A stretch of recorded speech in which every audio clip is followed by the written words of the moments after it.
and our sponsors can stay for the other bills we'll get through. So the next one is the about the workforce, and really one of the reasons we're hosting the bill out of community college. Actually, both of these bills are. But this is Senate Bill 21-185.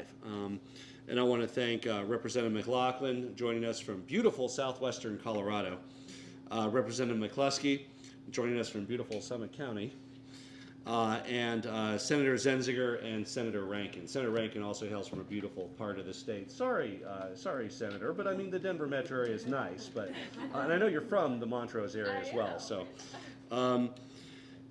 I also want to thank Katie Anthis, Amy Buckle, Mayor Bree Buenteo, former state rep, Sue Seva, Christine Staberg, Barrick Abramson, Evan Kennedy, Leslie Caldwell, Riley Kitts, Moira Cullen, Cheryl Precious, Kendra Carpenter from Summit, John Farnham, Ben Waters, Michelle Murphy, Allie Schmidt, Bree Jones, Carolyn Villagrana, Kelly Caulfield, Jennifer Mello, Kayla McGannon, Nate Gulch, and Carrie Bisnet Hauser from Colorado Mountain College. So it took a lot of great stakeholders to help with this bill. That's really exciting. We know that so many teachers went above and beyond to close the learning gap, adapting to online and hybrid education during the pandemic. This legislation creates more entry points for tomorrow's teachers, making sure that folks that the regular, four-year program at a university might not be the exact fit for, but have great potential in the classroom if they're able to get the right skills. This bill will help them become teachers and access the profession and support educators that already work in our schools, including mental and behavioral health support. So thank you to Senator Zenziger and Senator Rankin, Representative McLaughlin, Representative McCluskey, really all of the great stakeholders who provided input on this bill. I want to thank everyone for their dedication to Colorado students and to Colorado's educators. And we'll turn it over to Senator Zenziger. Well, hello again.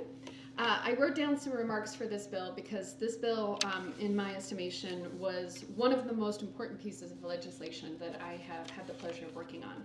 So it's a pleasure to be here with you today, and I'm grateful to the governor and his staff, my fellow co-sponsors, and my fellow legislators, and all of you for coming here today to witness signing into law Senate Bill 185 on supporting the educator workforce. Now, Senate Bill 185 seeks to reduce the teacher shortage, which we have here in Colorado, quite frankly, all across the United States. It helps empower local leaders in recruiting subject matter experts into the educator workforce. It helps develop a workforce that will more closely reflect the diversity of its students. It'll elevate the teaching profession. It'll expand pathways into the profession and raise the profile of all those pathways into the education workforce. Now, as many of you already know, because I kind of just told you, I am an educator, and I'm constantly reading various texts on teaching and learning and professional practice.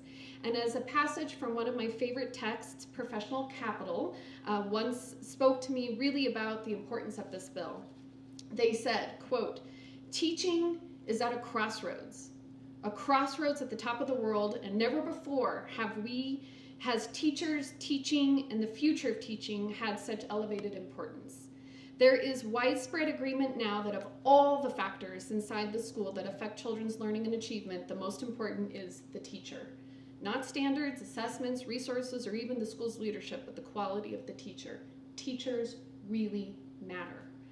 And as state and local education leaders appropriately focused on the immediate needs of our students and our educators during the abrupt shift to remote instruction as a result of COVID-19, a number of educators and leaders expressed the belief that it was critical to begin a parallel effort looking at the future of education in Colorado. That's why the Keystone Policy Center, some of which we have members here today with us, the Public Education and Business Coalition, worked with many leaders from across Colorado and formed the Education System Resiliency and Innovation Initiative, also known as ESRII. Now, ESRII was a broad coalition, and it was a research initiative that was focused on strengthening the teacher workforce and improving educator supports for teacher practice and instructional delivery, and identifying additional systemic shifts that we could learn from, that we could build off of coming out of this disruption caused by COVID. Now, from June of 2020 to January of 2021, more than 80 stakeholders from all across Colorado's education ecosystem and the private sector met together to talk about what was happening and to identify opportunities and learn from the challenges that were presented by COVID. And from this, they published a report that detailed a number of different recommendations that they brought to this work, some of which we incorporated into this bill, which is why I tell you today about the background. Senate Bill 185 draws on recommendations from this collective work, as well as the previous work of the legislature and the Colorado Department of Education and the state's broad education ecosystem. So what does the bill do? Well, first of all, I want to acknowledge our two members of the Joint Budget Committee who are here with us today, because the Joint Budget Committee voted unanimously, all 6 members, Republican and Democrats, to set aside $13 million to cover the following items. This is the biggest investment that we've made in our educators in years. It allows a school district or a charter school to employ a person who holds an adjunct instructor authorization to teach in all content areas. It creates the Educator Recruitment and Retention Program, also known as the ERR program in CDE, to provide support to members of the armed forces, non-military affiliated educator candidates, and local education providers to help us recruit, select, train, and retain highly qualified educators. It also requires the department to direct resources to publicizing all of the existing educator prep programs that we have out there in the state, because we have I think like 12. And so we have a lot of opportunities to come into the programs, but people aren't aware of them. So we want to make sure that we get those programs out there and that we're highlighting them. It also creates the Teacher Recruitment, Education, and Preparation Program, the TREP program. This is really important because when I was young, I knew I was going to be a teacher because my mom was a teacher, and my grandmother was a teacher, and my great-grandmother was a teacher, and my great-great-great-grandmother was a teacher. So I knew I was going to go into education. But when I showed up to those recruitment fairs, when I went to the job fairs in high school and in college, there weren't tables out there saying you should become a teacher. It's the greatest profession. There were lots of other types of tables and people recruiting, but there weren't for educators. And so we need to start younger. We need to start identifying talent in middle school and in high school, and then finding ways, concurrent enrollment opportunities to get teachers into the workforce. This bill also restored the funding for the Quality Teacher Recruitment Program.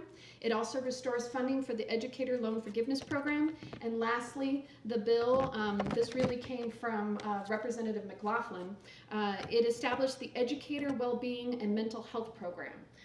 We know how difficult this past year was for educators, but we've been struggling for years with the workload and with issues of not being respected in the community for the work that we do, and it's tolling. It's taken its toll on educators. So this will provide those educator well-being and mental health program opportunities. All these things combined allowed for the single biggest effort to attract, retain, and recruit educators in Colorado. I want to thank the Keystone Policy Group, PEBC, Christine Staber in particular for her tenacity and her assistance and leadership with this bill. And I want to close by saying that while I'm very proud of this bill and these efforts, I truly believe this is just the beginning. If we want to address the teacher shortage in Colorado, we're going to have to do more. We're going to have to make sure that we pay our teachers more. We're going to have to make sure that we listen to them, that we treat them as the professionals that they are, and we need to continue investing in better education funding for our schools.